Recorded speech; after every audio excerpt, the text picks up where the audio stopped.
एक दूजे के वास्ते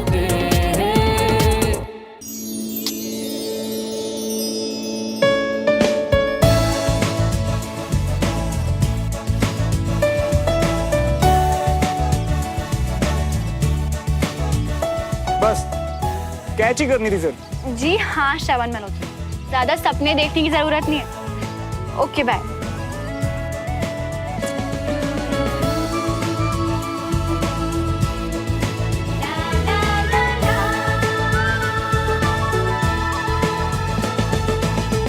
हाय हाय मिया, अभी कुछ टाइम पहले तो खुशी से उड़ रही थे, अब क्या हो गया है? फ्लाइंग किस बंटी मिया, फ्लाइंग किस। आगे का क्या प्लान है? कल के बारे में सोचने की फुर्सत किसके पास है यार। मैं तो बस इसी पल में जिए जा रहा हूँ, और जब सही टाइम आएगा तो कुछ और सोच लेंगे। हाय हाय मिया। शर्ट लगा लो, पहले मेरा पौधा ही बड़ा होगा क्योंकि मुझे रोजेस बहुत पसंद है। फिर तो पहले मेरा ही पौधा बढ़ेगा, क्योंकि फूल तो मैं तुम्हें ला के दूंगा। लगी शर्ट। सुमन, यहाँ क्या कर रही है सुमन? वो, अरे वाह, ये कहाँ से मिला? पास में ही था पर कभी ध्यान ही नहीं दिया, फिर जैसे इसकी खुशबू ने मुझे ढूंढ लिया। क्या बोल रही है? अरे मम्मी, वो दुबे अंकल के घर गई थी ना, तो वहाँ रोजेस लगे हुए थे, खुशबू अच्छी लगी तो उनसे ये ले आई। अच्छा, पर तुझे पौधे लगाने का शौक कब से हो गया? पापा को देखकर। उन्हें पौधे और ग्रीनरी कितने पसंद है। जब से घर पे आए हैं कितना सुंदर कर दिया उन्होंने हमारा गार्डन। बिल्कुल सही कह रही है। वैसे भी पेड़ पौधे से रिश्ता ना हर इंसान को बनाकर रखना चाहिए। हाँ, और रिश्ते भी तो पौधों की तरह ही होते हैं, जिन्हें प्यार और देखभाल की जरूरत होती है। एफर्ट्स लगाने पड़ते हैं, फिर जाके खिलते हैं।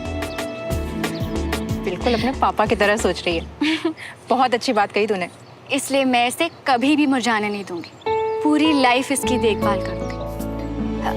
आप देखना मम्मी, बहुत बड़ा और सबसे सुंदर होगा मेरा पौधा। कितनी बड़ी हो गई मेरी बेटी। बेटा, तुम्हारी जिंदगी देखने का नजरिया बहुत खास है। All the best. Thank you माँ। वैसे खास तो वाकई बहुत है, बिल्कुल तुम्हारी तरह।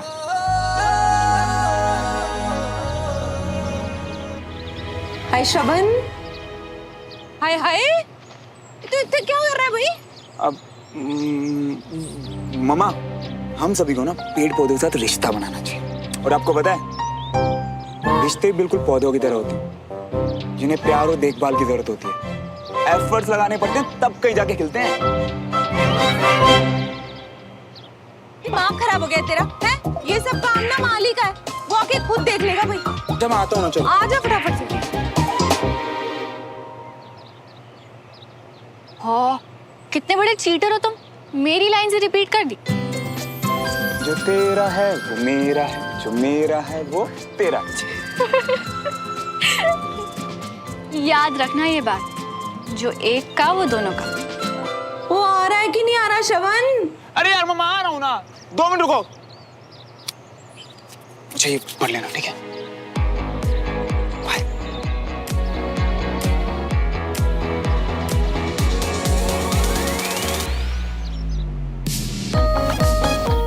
दोपहर को चाय टपरी पे मिलो प्लीज, हेल्प चाहिए।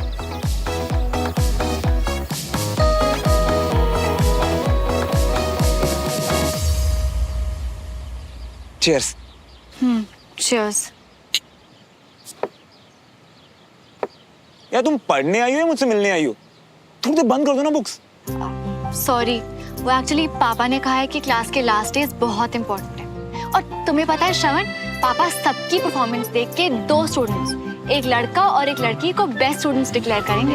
अच्छा, तो एक काम करो, अपने घर जाओ और अच्छे से पढ़ाई करो। आई क्यों यहाँ पे? ओके। रुको रुको रुको, ऐसे मत जाओ यार। क्यों, तुम्ही ने तो कहा। नहीं, मेरा मतलब वो मम्मा कहती है कि अन्न का कभी अनादर नहीं करना चाहिए, और मुझे ना अन्न वेस्ट करना बिल्कुल पसंद नहीं। बैठो, चाय पी वाले। अब जल्दी से बताओ क्या हेल्प चाहिए? वो एक्चुअली यार मैं विजय अंकल की क्लासेस को बहुत मिस कर रहा हूँ। मतलब मैं आया तो तुम्हारे लिए ही था, पर क्लासेस में बहुत कुछ सीख भी रहा था यार। मैं जानती हूँ श्रवण, तुम सच में इंटरेस्ट ले रहे थे। जो कि मैं कंटिन्यू करना चाहता हूँ। विजय अंकल को मुझ में जो एक स्पार्क दिखाई देता है ना यार, वो मैं सही साबित करना चाहता हूँ। लड़कियों में मतलब तुम बेस्ट स्टूडेंट और लड़कों में मैं बनना चाहता हूँ। वो सब तो ठीक है, पर श्रवण हम देवराज अंकल से परमिशन कैसे लेंगे? वही तो प्रॉब्लम है यार। घर वालों के साथ लड़ाई नहीं कर सकता, विजय अंकल को भी निराश नहीं कर सकता, और ऐसे एग्जाम्स के लास्ट मोमेंट में बाहर निकलना पता कैसा लग रहा है, जैसे मैं चीटिंग कर रहा हूँ। मैं तुम्हें जानती हूँ श्रवण, और अगर तुम क्लास नहीं आ सकते तो तुम्हारी सुमो क्लास तुम तक ले आएगी। और ये कैसे करेगी मेरी सुमो? के प्यार की है ये दास्तां, एक दूजे के नहीं, मेरा मतलब ये है कि मतलब पढ़ाई और फिजिकल ट्रेनिंग दोनों क्लास में कैसे करेंगे? मुझ पे भरोसा करते हो ना, तो बस जो कहूँ करते जाओ। एक दूजे के वास्ते। Very good morning. Sit down. श्रवण नहीं आया?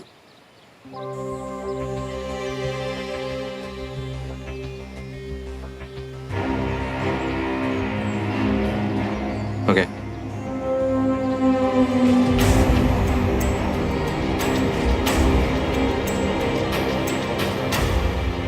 जय हिंद। जय हिंद।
साथ हो जाए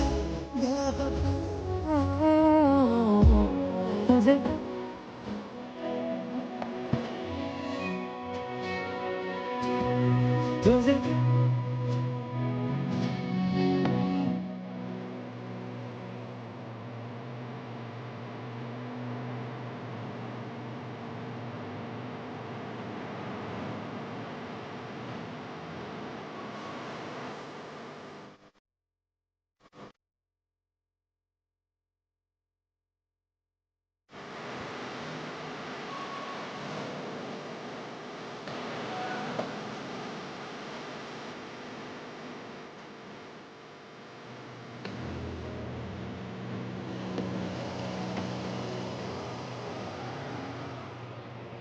तुम वो वीडियो की फाइल दोगी ना अंकल को?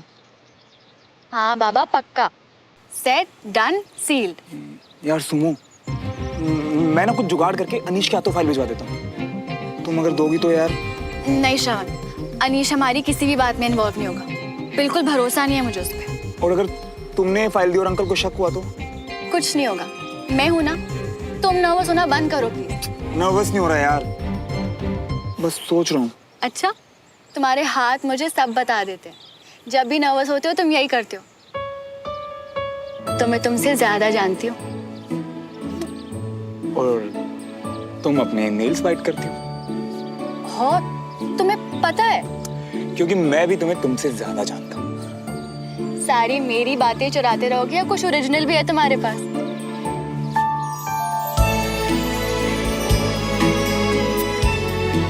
क्या हुआ, उंगलियां कड़कने की आवाज गायब?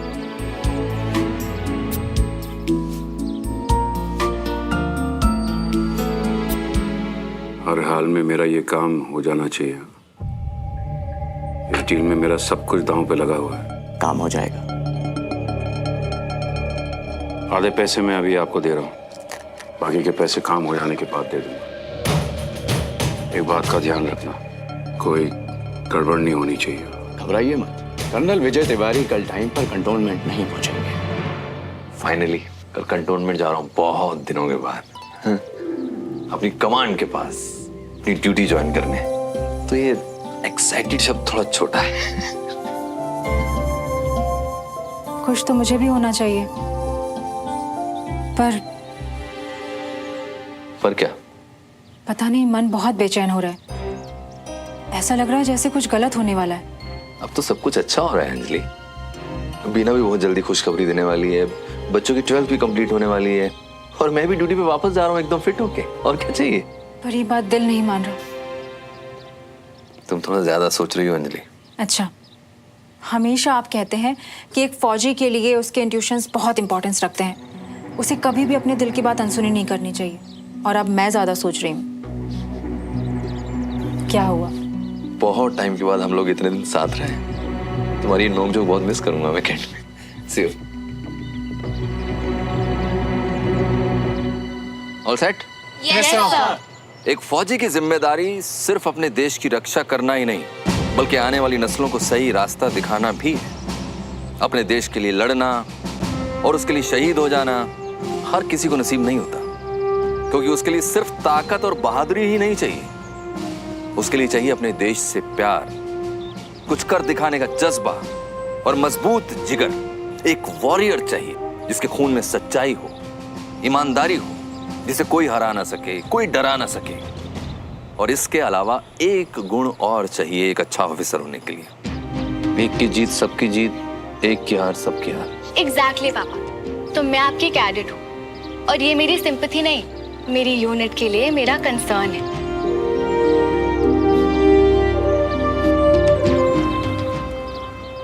बहुत बड़ी ऑफिसर बनोगी।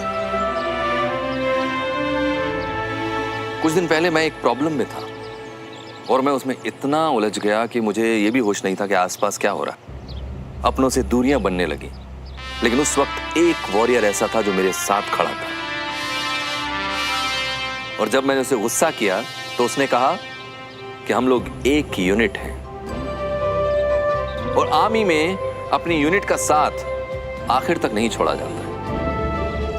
एक अच्छे ऑफिसर का सबसे बड़ा गुण होता है वफादारी, अपने देश के प्रति वफादारी, अपनी यूनिट के प्रति वफादारी और हर उस इंसान के प्रति वफादारी जिससे आप प्यार करते हैं। इसीलिए बडी सिस्टम बनाया गया।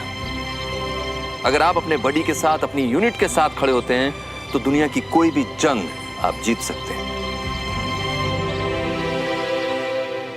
मैंने हमेशा अपनी क्लास में कोशिश की कि मैं ईमानदारी, सच्चाई और डिसिप्लिन से जीना सिखा सकूं आपको, क्योंकि हर फील्ड में कामयाबी के लिए यही जरूरी है। चाहे आप आर्मी ज्वाइन करें या किसी और फील्ड में जाएं, आप हमेशा वॉरियर रहेंगे।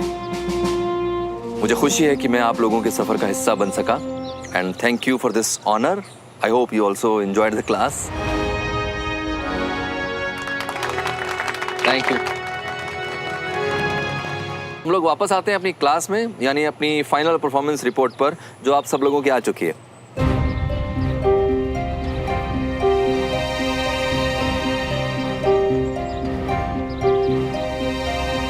सर, सबने नहीं की। श्रवण की रिपोर्ट मेरे पास है, जो उसने मुझे आपको सबमिट करने के लिए भेजी है। सर, श्रवण कैसे पार्टिसिपेट कर सकता है? अब उसने विदाउट परमिशन क्लास छोड़ी है, जो कि आर्मी प्रोटोकॉल के खिलाफ है। प्लीज सुनो, विजय अंकल को फैसला खुद लेने देना। तुमने मेरी साइड ली, तुम्हें शक हो जाएगा यार। श्रवण ने क्लास नहीं छोड़ी अनीश, उसने हर वो चीज किया जो हम सबने किया, बस जगह बदल दी। और इसे गिव अप करना नहीं कहते। चाहो तो सबूत देख लो। आराम से घर पर बैठकर फाइल बनाना काफी नहीं है सर। हम सब ने यहाँ आकर मेहनत की है, फिजिकल टेस्ट दिए। हर टेस्ट की रिकॉर्डिंग उसने भी भेजी, जिससे प्रूव होता है सर कि वो इन क्लासेस को लेके कितना सीरियस और पैशनेट है।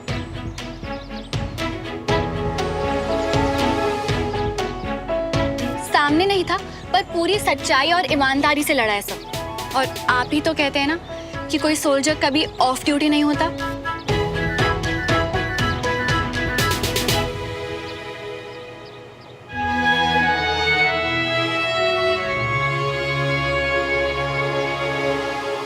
मैं एक एक रिपोर्ट देखूंगा, चेक करूंगा और इसके रिजल्ट्स आपके घर पहुंच जाएंगे। Okay okay sir. मैं उम्मीद करता हूं कि आप सब लोग अच्छे से पढ़ाई करके एग्जाम्स देंगे।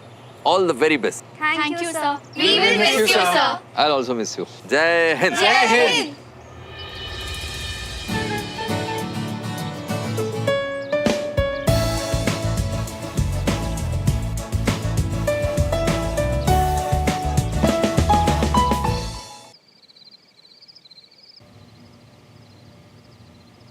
श्रवण को क्लास की एक्टिविटीज तुमने बताई? वो उसने खुद ही कहा कि वो सीखना चाहता है और मैं बड़ी हूँ उसकी, इसीलिए।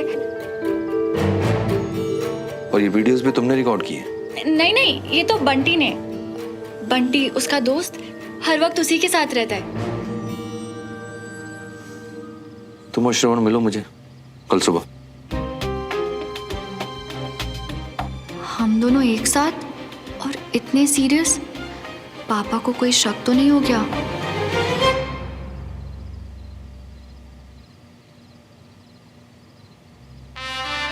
कितने दिनों के बाद फिर से कमांड ज्वाइन कर रहा हूं। टाइम से पहुंचकर कर्नल खान से सारा हैंडओवर ले लूंगा। और कुछ नहीं कहा अंकल ने? कहा ना कि तुम्हारे साथ मुझे भी आना है।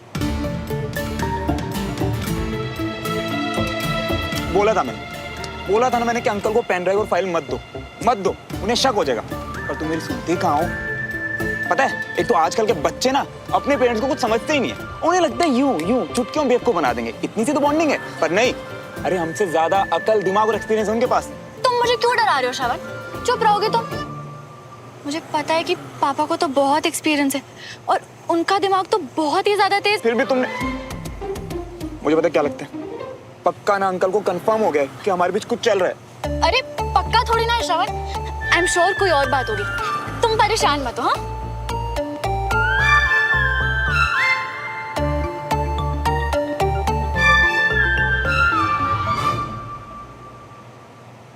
और अगर सच में यही बात हुई तो तुम एक प्रॉमिस करोगी मुझसे?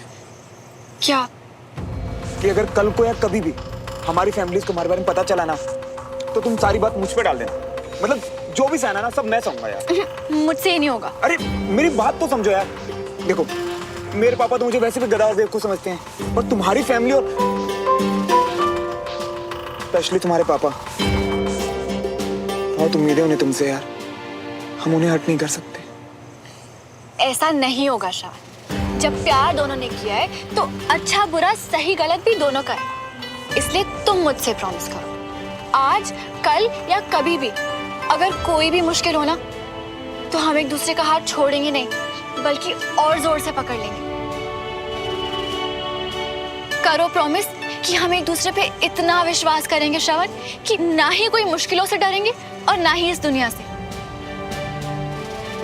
प्रॉमिस करो श्रवण कि चाहे कोई भी सिचुएशन हो और चाहे कोई कुछ भी कहे, हम जिंदगी भर एक दूसरे के साथ रहेंगे।